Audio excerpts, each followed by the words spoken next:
بسم اللہ الرحمن الرحیم۔ السلام علیکم ورحمۃ اللہ وبرکاتہ۔ سلطان صلاح الدین ایوبی اور گستاخ رسول صلی اللہ علیہ وسلم 1179 میں مسلمانوں کا ایک قافلہ شام سے مصر کی طرف معمول کے سفر پر تھا۔ یہ ان دنوں کی بات ہے جب سلطان صلاح الدین ایوبی کی سلطنت پر حکومت تھی کہ راستے میں صلیبی جنرل جس کا نام برنس تھا، جو نصرانی حکمران تھا، اپنے ساتھیوں کے ہمراہ قافلے کو روکا اور ان سے مال و اسباب سمیت سب مویشی ضبط کر لیے۔ تقریباً 2 لاکھ دینار لوٹ لیے۔ اس بے بس قافلے میں عورتیں اور بچے بھی سوار تھے۔ ان سب کو بے دردی سے لوٹا گیا۔ یہ صلح کا دور تھا۔ بیت المقدس اور یروشلم کا حکمران عیسائی تھا جس کا نام بالڈون تھا۔ کچھ عرصہ بعد اس واقعے کی اطلاع صلاح الدین ایوبی تک پہنچی۔ وہ ان دنوں شدید علیل تھے۔ طبیعت اس قدر ناساز تھی کہ گھر سے باہر نہیں جا سکتے تھے۔ صلاح الدین ایوبی نے اللہ تعالیٰ سے دعا فرمائی کہ یا پروردگار، مجھے صحت نصیب فرما اور مجھے اس وقت تک موت نہ دینا جب تک بیت المقدس کی آزادی نصیب نہ ہو۔ مجھے اس گستاخ رسول صلی اللہ علیہ وسلم صلیبی جنرل برنس کو شکست دینے کی توفیق عطا فرما۔ سلطان صلاح الدین ایوبی کی یہ دعا اللہ تعالیٰ نے قبول فرما لی۔ سلطان صلاح الدین ایوبی صحت یاب ہو گئے۔ مورخ لکھتے ہیں کہ صلاح الدین 2 سال تک سیدھے لیٹ کر نہیں سوئے۔ وہ ہر وقت غم و غصہ میں رہتے کہ کب اس جنرل برنس کا سامنا ہو۔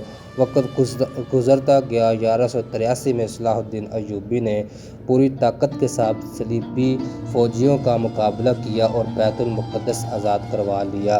جب جنگ کا اختتام ہوا تو بیت المقدس کے باہر صلاح الدین ایوبی کھڑے ہو گئے اور اپنے ساتھیوں کو حکم دیا کہ برنس کو تلاش کر کے میرے پاس لاؤ۔ تمام جنگی قیدی خیموں میں محصور کر دیے گئے۔ انہیں حکم دیا گیا جو جانا چاہتا ہے چلا جائے، جو یہاں قدم قیام کرنا چاہتا ہے قیام کرے۔ صلاح الدین ایوبی کے ساتھی جنرل برنس کو تلاش کرتے رہے۔ وہ ایک خیمے میں چھپا بیٹھا تھا۔ اس کو پکڑا گیا اور صلاح الدین ایوبی کے پاس لے گئے۔ جب صلاح الدین ایوبی کی نظر اس گستاخ پر پڑی تو آپ فوری کھڑے ہو گئے اور چہرے پر شدید غم و غصے کے ساتھ بولے، میں تجھے بہت عرصہ سے تلاش کر رہا تھا۔ تو نے کہا تھا کہاں ہے پیغمبر صلی اللہ علیہ وسلم؟ سن، آپ صلی اللہ علیہ وسلم نے مجھے بھیجا ہے۔ جنرل خوف سے کانپ رہا تھا۔ صلاح الدین ایوبی آگے بڑھے اور اس کا سر تن سے جدا کر دیا۔ صلاح الدین نے اپنے ساتھیوں کو حکم دیا کہ تمام جنگی قیدیوں سے کہہ دو کہ فتح مکہ کی پیروی کرتے ہوئے فتح بیت المقدس کے موقع پر سب کو معافی ہے، آپ لوگ جا سکتے ہیں۔ جنگی قیدی آہستہ آہستہ روانہ ہو گئے۔ پورا فلسطین اور بیت المقدس آزاد ہو گیا۔ صلاح الدین ایوبی کی ایک خواہش فلسطین اور بیت المقدس آزاد ہونے سے پوری ہو گئی۔ صلاح الدین ایوبی کی دوسری خواہش تھی کہ وہ مکہ کی طرف ہجرت کریں اور حج کا فریضہ ادا کریں، لیکن نہ کر سکے کیونکہ ان کے پاس اتنے پیسے ہی نہ تھے۔ وفات کے دن تک گھر سے تقریباً 2 دینار ملے۔ ان کے سوا کچھ نہ تھا جسے فروخت کر کے کفن دفن کیا جا سکے۔ لیکن خلفائے راشدین کے بعد مسلمان قوم پر اگر کوئی کاری ضرب لگی تو وہ تھی سلطان صلاح الدین ایوبی کی وفات۔ صلاح الدین ایوبی اکثر کہا کرتے تھے کہ سلطنت اسلامیہ کی کوئی حد نہیں۔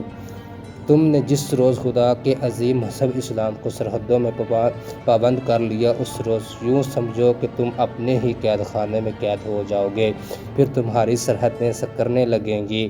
خلفائے راشدین کے بعد اگر طاغوت کا کسی نے مقابلہ کیا ہے تو وہ ہے سلطان صلاح الدین ایوبی، جس کا نام سن کر آج بھی پورا یورپ اور یہودی کانپ اٹھتے ہیں۔